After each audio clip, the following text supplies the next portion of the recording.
Hi guys! Ngayon ipapakita ko sa inyo kung paano gagawa ng lumpia.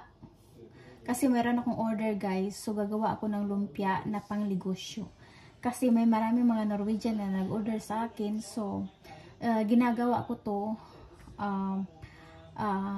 kinabukasan. So yun, gagawa tayo ng lumpia.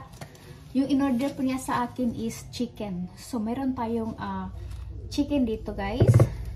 Kung anong klaseng chicken na gusto niyo, kayo na po ang bahala. Yung makakamura kayo.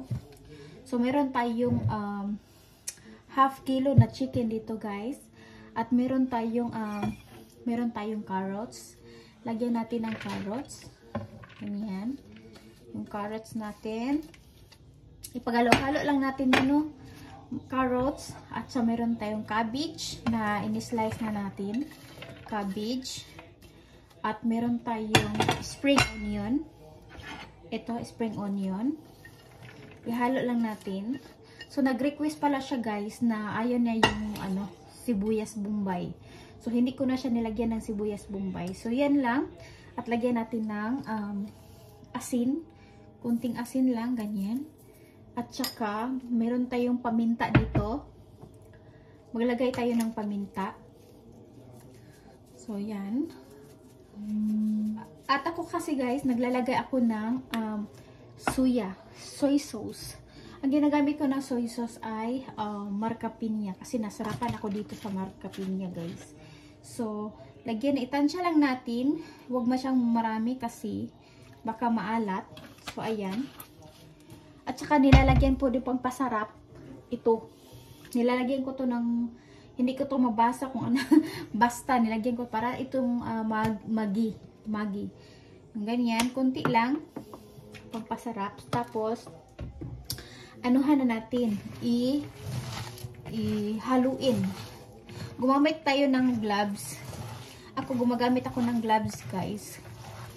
Para ayaw na akong guhugas ng kamay, ganun ba? So, pag ako kasi nagluluto guys, nag-gloves ako. So, ayan. Ihalo lang natin, no? Ihalo lang natin ng mabuti. Ayan, ihalo lang. Ayan guys. Tapos, pagka nahalo nyo na lahat guys, nahalo nyo na ng mabuti, so, i-rest nyo na ng 30 minutes. Tapos, pwede nyo nang balutin. So, yan. Haluin lang natin ng mabuti para yung karne maano doon sa mga gulay natin. So, ayan.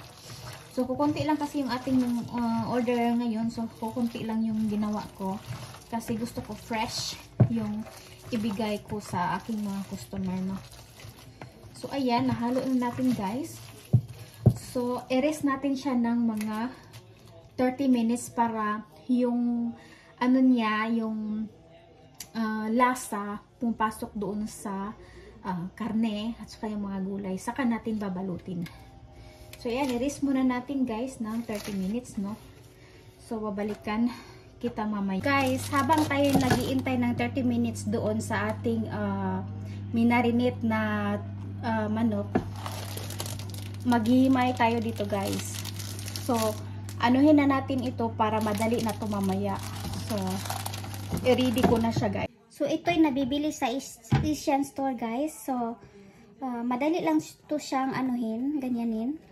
Huwag yung kasi frozen ito guys. Inano ko lang siya microwave ng sandali. So, ayan, walang butas na, walang butas. So, kailangan pagkatapos nito guys, takpan natin ng nabutas. Pero okay lang yan. So, yan. Takpan natin ng mabasa na towel. So, ayan.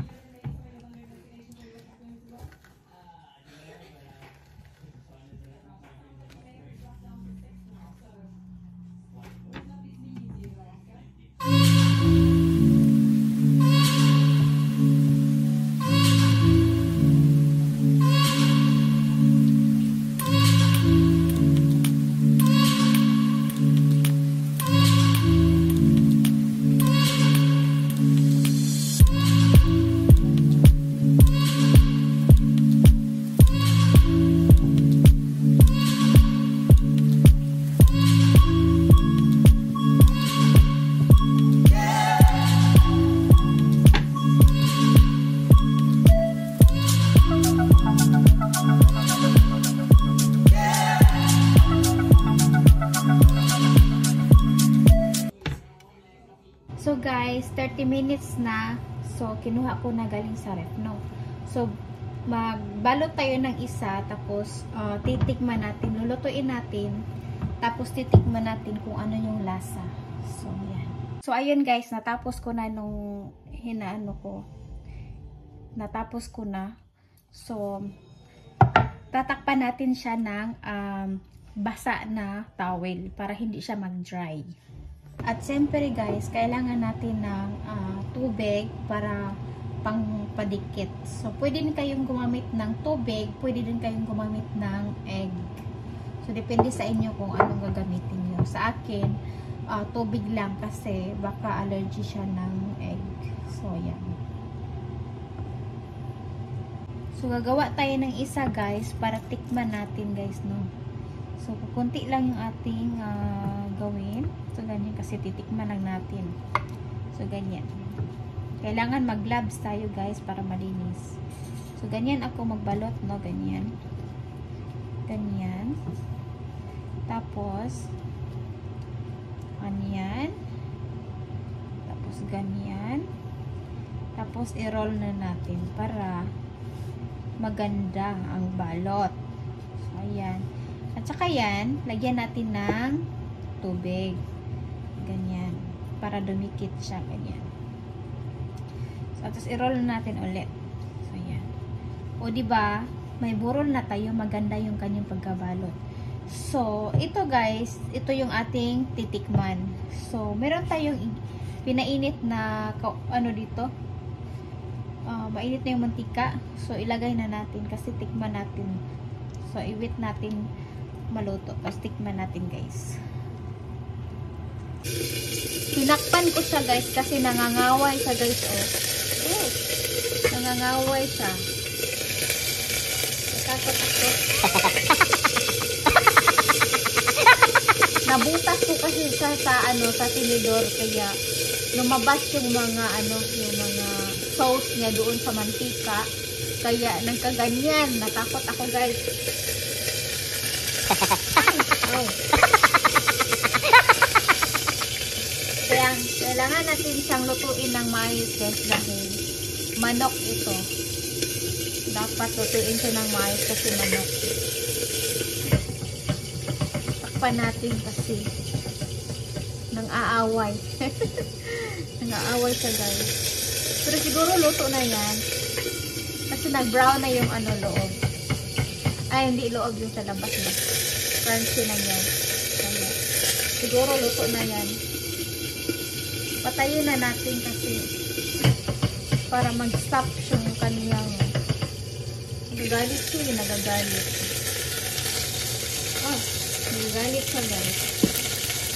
Kaya, kunin na natin. Ay!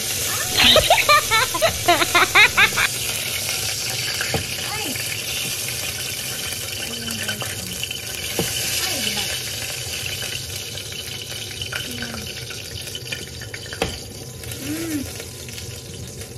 Ayan. Nangaaway talaga siya. So, ayan guys. Medyo mainit pa siya, no? Mainit. Mainit pa siya. So, ito na yung ating niloto. So, medyo mainit pa siya. Meron akong chili sauce dito kasi ito talaga yung partner ng lumpia. Itong chili sauce. So, medyo mainit pa, no? So, ating hahatiin. Aray ko, init.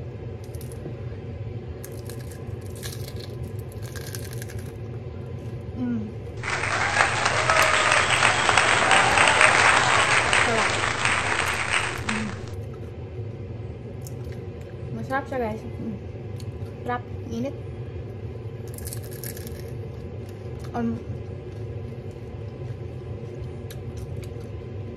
Super crunchy. And tama lang yung kanyang timpla.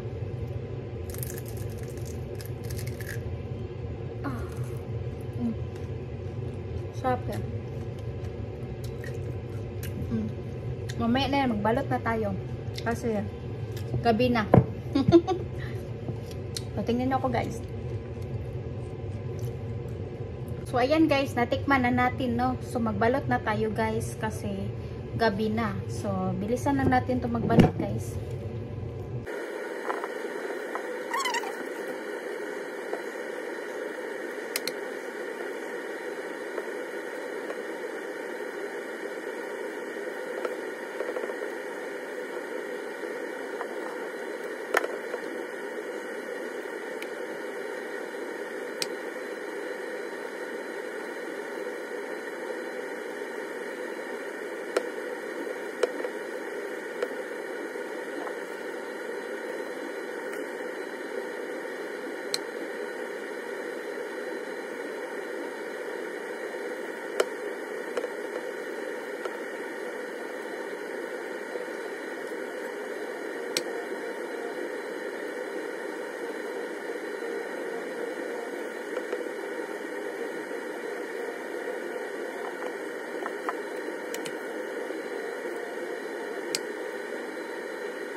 So guys, natapos na natin na magbalot, no? So ito na po yung 15 pieces.